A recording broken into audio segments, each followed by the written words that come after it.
Estamos entrevistando aqui Jeane Pova, secretária de Desenvolvimento Social do município de Várzea Paulista. E ela vai contar um pouco para a gente como foi a experiência da implantação da rede de atendimento à criança e adolescente no município. A experiência de Várzea Paulista nós podemos considerar como uma experiência bastante exitosa. Ela teve o seu início com a municipalização das medidas socioeducativas e aí a priorização desse atendimento e com vistas a uma oferta de um atendimento de muita qualidade ao adolescente em conflito com a lei. Então, nessa perspectiva, o nosso grande desafio era inserir esse adolescente em todos os serviços e em todos os espaços da cidade, porque geralmente o adolescente em conflito com a lei está excluído e está em espaços muito específicos de convivência e a gente precisava ampliar isso até para oferecer mais oportunidade, outros modelos de comportamento, outras formas de relações sociais. Então a nossa rede ela nasceu com esse intuito, né? Então ela não nasceu assim como uma rede super grande para atender toda a cidade, mas ela nasceu por uma causa muito específica e à medida que essa rede foi se consolidando, o atendimento em rede e a organização dos serviços em rede foi melhorando as relações de confiança entre as pessoas, entre os trabalhadores da cidade, né, que não se sentiram mais sozinhos, porque geralmente são problemáticas bastante complexas, com as quais a gente costuma trabalhar, e você saber que você não está sozinho, que você tem mais alguém com quem você pode contar, mais pessoas para ajudar você a pensar, e que você tem instituições que vão acolher as suas demandas e as suas inquietações, foi fundamental para o nosso processo de rede. E quais foram os principais desafios que vocês enfrentaram para o desenvolvimento da rede? A nossa rede foi uma rede articulada a partir do poder público. Então, infelizmente, a gente tem hoje no Brasil um olhar para o público muito ruim, né? Que é um espaço onde existem pessoas que prometem as coisas e não cumprem.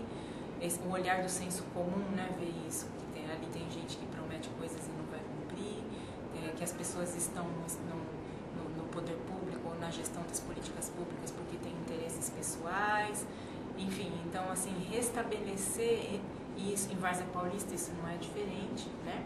Então restabelecer esse processo e de que o espaço público também pode ser um espaço público de qualidade e que tem sim pessoas que são comprometidas com o processo, que estão olhando para o bem comum, né? E eu acho que esse foi o nosso principal desafio, esse resgate de que as pessoas podiam confiar que as coisas iam acontecer, né? E que finalmente nós poderíamos estar reunidos com gestores comprometidos. Então eu acho que esse foi o nosso principal desafio, né? Esse encontro do poder público, das inquietações do poder público com as inquietações da comunidade, procurando novos elos, novos espaços de diálogo. Esse foi o desafio constante, é o desafio constante e que precisa ser problematizado sempre. A rede já alcançou resultados aí reconhecidos e meritosos.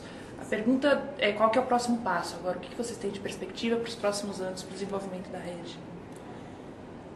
Agora nós estamos num momento assim que o nome do projeto era Entrando na Rede, então agora nós consideramos que nós já entramos na rede, né? A MOB fez um mapeamento em Várzea Paulista e esse mapeamento indica algumas questões, que é o quanto a rede, embora ela tenha uma estrutura horizontal e com participação das pessoas e tenha a credibilidade das pessoas, dos trabalhadores, principalmente da prefeitura e das organizações não governamentais, ela precisa ser mais sentida como uma rede de todos, porque a gente conseguiu ampliar o debate. Nossa rede hoje não é uma rede só de atendimento de criança e adolescente.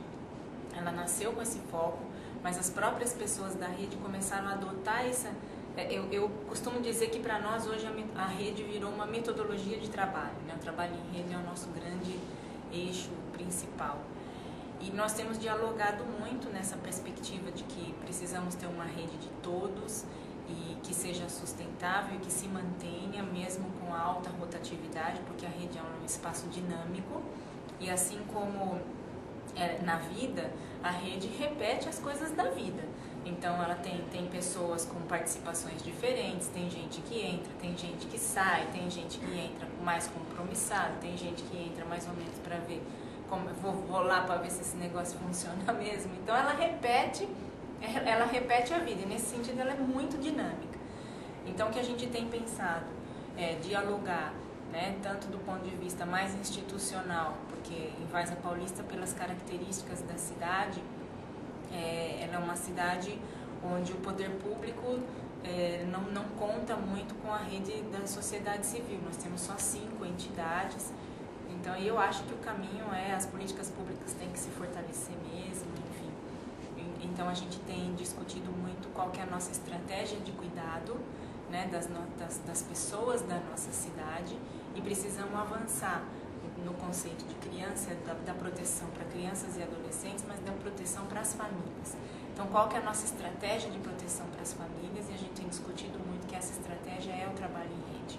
Então, isso está consolidado nas políticas sociais principais, vamos dizer assim, que é saúde, educação, assistência social.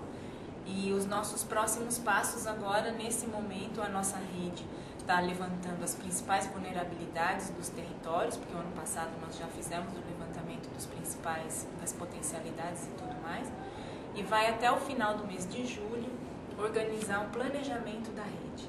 Então, o que essa rede mais precisa, onde ela precisa atuar com um foco maior e tudo mais. A partir daí, a gente vai começar então um novo debate de como é que essa rede se estrutura, como é que essa rede se organiza, né? Pensando inclusive em mudar o nome do projeto, porque agora nós já entramos na rede, então o nome, as coisas são coisas simbólicas, né? Então assim, ampliar isso e fazer essa escolha no coletivo e aí constituir um outro colegiado gestor, que também vai ter um modelo que eu não sei qual é, porque ele vai ser debatido na rede, e aí sim, não sei se com uma legislação municipal que institua esse grupo, né, esse núcleo que vai pensar e vai cuidar dessa rede, e aí com uma representação maior e com outros atores. Então assim, a gente acredita que vai garantir mais sustentabilidade.